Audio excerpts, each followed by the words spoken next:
Nama saya Elin Alisha binti Azir Ruantan, bernombor matrik D2018-208-6154. Apa itu kemurungan? Kemurungan adalah gangguan perasaan yang menyebabkan seseorang itu merasa sedih yang berpanjangan, keletihan dan tiada tenaga. Malahan, ianya juga membuatkan seseorang itu menjadi cepat marah dan hilang minat terhadap aktiviti seharian. Ianya akan berlarutan sehingga sekurang-kurangnya 2 minggu. Penyakit ini boleh dihidapi oleh sesiapa sahaja tanpa mengira umur, jantina dan bangsa.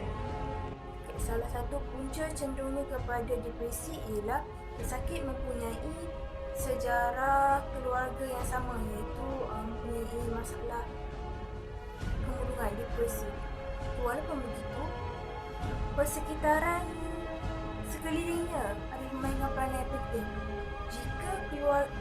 Jika mereka mempunyai genetik keluarga dalam depresi, tetapi persekitaran dalam keadaan baik, maka ia masih boleh dikawal lagi. Memendam rasa.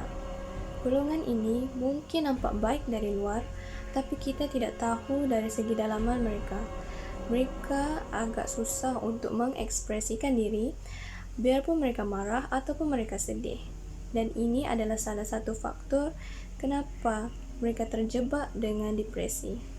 Salam. Apa ya tanda-tanda dan gejala kemurungan yang ada pada seseorang itu? Okey, saya akan bahaskan 5 tanda-tanda dan gejala kemurungan yang ada pada seseorang itu kepada anda semua. Yang pertama, orang yang ada tanda kemurungan akan merasakan badan mereka cepat letih dan tidak bermaya walaupun tidak melakukan sebarang kerja.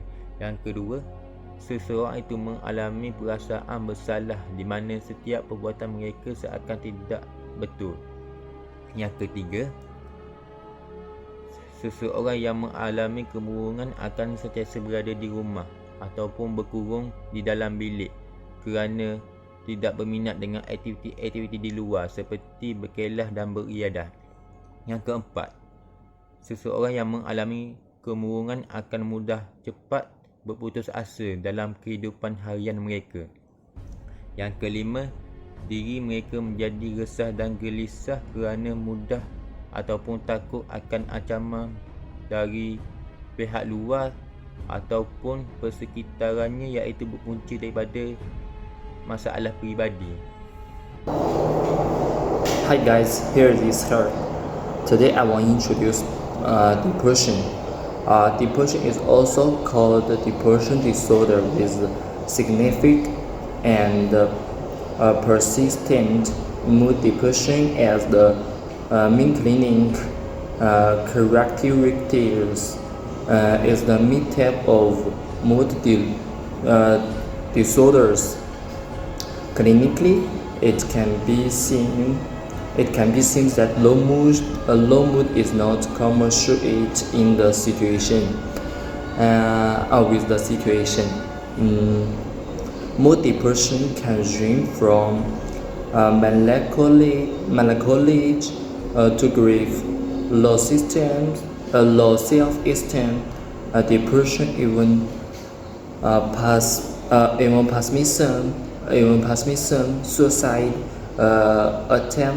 attempts or behavior, even stupor. Some cases had observers anxiety and motor agitation. Serious person can appear hallucination, delusion with full physical symptom. Okay, that's all. Thank you. Assalamualaikum warahmatullahi wabarakatuh. Saya Nusara Syara binti Muhammad Kamal, pemegang kad matrik D2091-209-2029. Seterusnya saya akan memberitahu kepada anda siapakah golongan yang berisiko dalam mengalami penyakit depresi. Yang pertama sekali, golongan remaja atau belia. Alam remaja atau memasuki usia belia disifatkan sebagai peringkat usia yang cukup menarik. Hal ini kerana pada peringkat usia inilah mereka baru mengenali erti kehidupan yang sebenar. Segala tekanan perasaan, kebimbangan atau ketakutan yang berlebihan akan membawa kepada masalah kesihatan mental atau penyakit depresi jika tidak mendapatkan rawatan atau tidak dikenal pasti pada peringkat awal. Oleh hal yang sedemikian, Pertubuhan Kesihatan Sedunia WHO melaporkan bahawa separuh daripada hampir semua jenis masalah kesihatan mental dialami oleh mereka seawal usia 14 tahun. Kerana kebanyakannya tidak dapat dikesan atau tidak mendapatkan rawatan pada peringkat yang lebih awal. Kajian Kesihatan dan Morbiditi 2015 menunjukkan seramai 4.2 juta atau kira-kira 29.2% rakyat negara ini mengalami masalah kesihatan mental dalam lingkungan usia 16 tahun ke atas. Hal ini membimbangkan kerana terdapat peningkatan daripada angka ini sebanyak 11.2% berbanding tahun. Golongan yang kedua yang berisiko dalam mengalami depresi adalah golongan yang menghadapi masalah keluarga atau masalah rumah tangga. Masalah rumah tangga atau masalah keluarga yang sebahagiannya membawa kepada perceraian boleh menyebabkan seseorang itu mengalami depresi. Perkara ini sering dialami majoritinya dalam kalangan wanita. Hal ini kerana wanita lebih terjerumus, lebih mudah untuk terjerumus dalam melayani perasaan duka atau sedih mereka setelah perkara tersebut berlaku. Oleh sebab faktor yang diantaranya faktor masih menyayangi, hilang tempat bergantung harap, terlalu tertekan dengan keadaan semasa dan sebagainya. Oleh itu, perkara ini akan mendorong mereka ke arah kemurungan atau depresi yang akan menyiksakan diri mereka sendiri dan mengabaikan anak-anak. Is Rauda Siam and my magic number is D20191086729. So now I'm going to talk about people who are risk for depression. Risk factors. First is genetics. Genetics, a history of depression in your family may make it more likely for you to get it. It's thought that the condition can be passed down.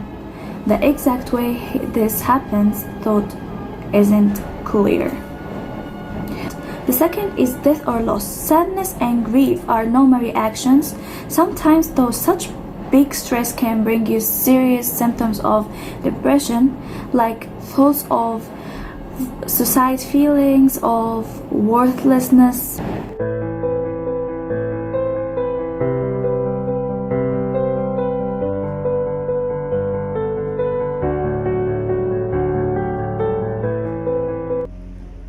Tahukah anda bagaimana cara untuk mengelakkan kemurungan? Di sini saya menyediakan 4 langkah awal untuk mengelakkan kemurungan. Yang pertama adalah bercakap dengan orang yang anda percayai, seperti keluarga dan rakan baik anda sendiri, untuk menceritakan masalah yang anda hadapi. Yang kedua adalah mengelakkan daripada pengambilan alkohol dan dadah. Hal ini kerana alkohol dan dadah boleh mendatangkan kemudaratan kepada diri sendiri dan orang sekeliling. Yang ketiga adalah amalkan gaya hidup sihat, seperti contoh bermain bola sepak, bermain badminton dan seumpama dengan amalan hidup sihat. Yang terakhir sekali adalah teruskan dengan aktiviti yang anda sukai, seperti berkomboi, bermain permainan video, mendengar lagu, melihat televisyen dan seumpama dengan aktiviti yang anda sukai. Assalamualaikum, nama saya Nuna Irofa binti Yusof. Saya akan menerangkan bagaimana cara untuk memberi rawatan kepada pesakit kemurungan. Penyakit kemurungan perlu dikenal pasti dan diberikan diagnosis sebelum rawatan dapat diberikan. individu yang mempunyai penyakit bergantung kepada tahap keterukan boleh membuat talking terapi atau penggunaan ubat. Selalunya untuk kes berat, kombinasi terapi digunakan untuk merawat pesakit.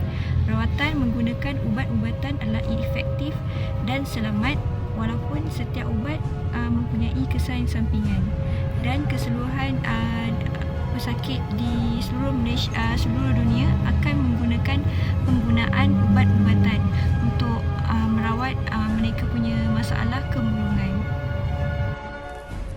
Depression is a mood disorder that involves a persistent feeling of sadness and lost interest. If you feel depressed, you can do many things to lift and stabilize your mood. First, find ways to engage again with the world. Spend some time in nature, volunteer, pick up a hobby. You won't feel like it at first, but as you start to do this again, you will start to feel better. Second, reach out to other people. Isolation feels depression, so reach out to friends and loved ones. Even if you feel like being alone or don't want to be a burden to others, this simple act of talking of someone face to face about how you feel can be an enormous help. In the end, care for a pet, while nothing can replace the human connection, pets can bring joy and companionship into your life and help you feel less isolated, give you a season of being needed. Depression consumes your energy, hope, and make life hopeless. So what should we do? First, we can do something that makes you feel good. In order to overcome depression, you must do something to relax and stimulate energy. This includes following a healthy lifestyle.